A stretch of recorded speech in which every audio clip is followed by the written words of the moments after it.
Meron akong ballpen na hawak sa aking kamay. Nag-iisip kung paano ko sisimulan at sabihin. Aminin ang nilalaman ng puso ko. Naging sabik na ikay mahagyan sa tuwing ikay dumadaan sa aking harapan. Ay nararamdaman ko na para ba may gumagapang na daga dito sa dibdib ko. Nakakapagtaka kung bakit may kaba. Hindi naman kasalanan kung iniibig kita. Hindi ko malaman kung may kadramahan ang uwitin kong ito. Pero sana'y tamaan ang maunawaan ang lihim na pag-ibig ko sa'yo.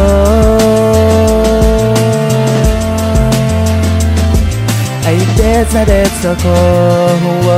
Paano ka nga ba mapapasagot kung di naman ako nagtatanong sa'yo? Hindi makaipon ng lakas na loob para masabi ko sa'yo.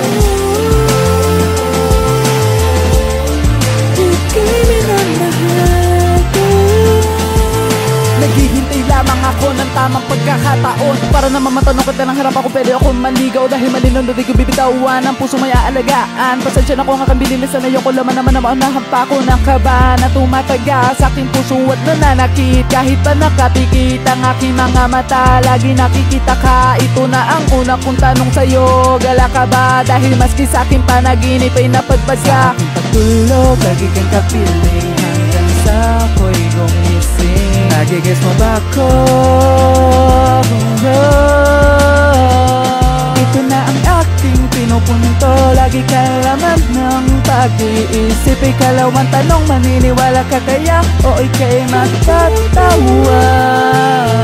Paano ka nga ba mapapasagot kung di naman ako nagtatanong sa'yo? Hindi makaipon ng lakas na loob para masabi ko sa'yo.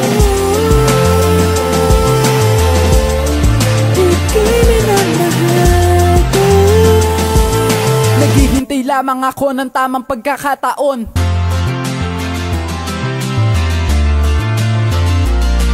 Pero paano, di ko kayang akitin ng hagdan nyo para makaligaw at masulyapan ng ganda mo. Kahit pa paano, kontento na ako sa ganito. Nakaka-text kita gamit ang phone ng tropa ko. Nakakausap ka kapag kailangan mo ng kadamay. Natititigan ka kapag sa kanto'y nakatambay. Sa pagsakay mo papasok, hindi makapagbabay.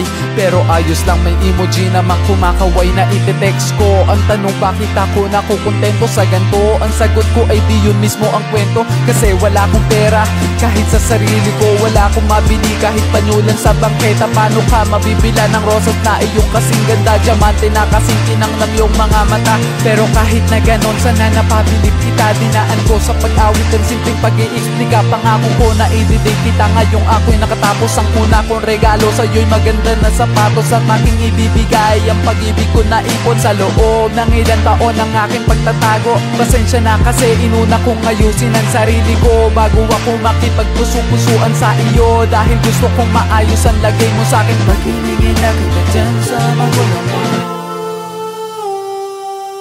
Paano ka nga ba mapapasagot kung di naman ako nagtatanong sa'yo? Hindi nakaipon ng lakas na loob para masabi ko sa'yo.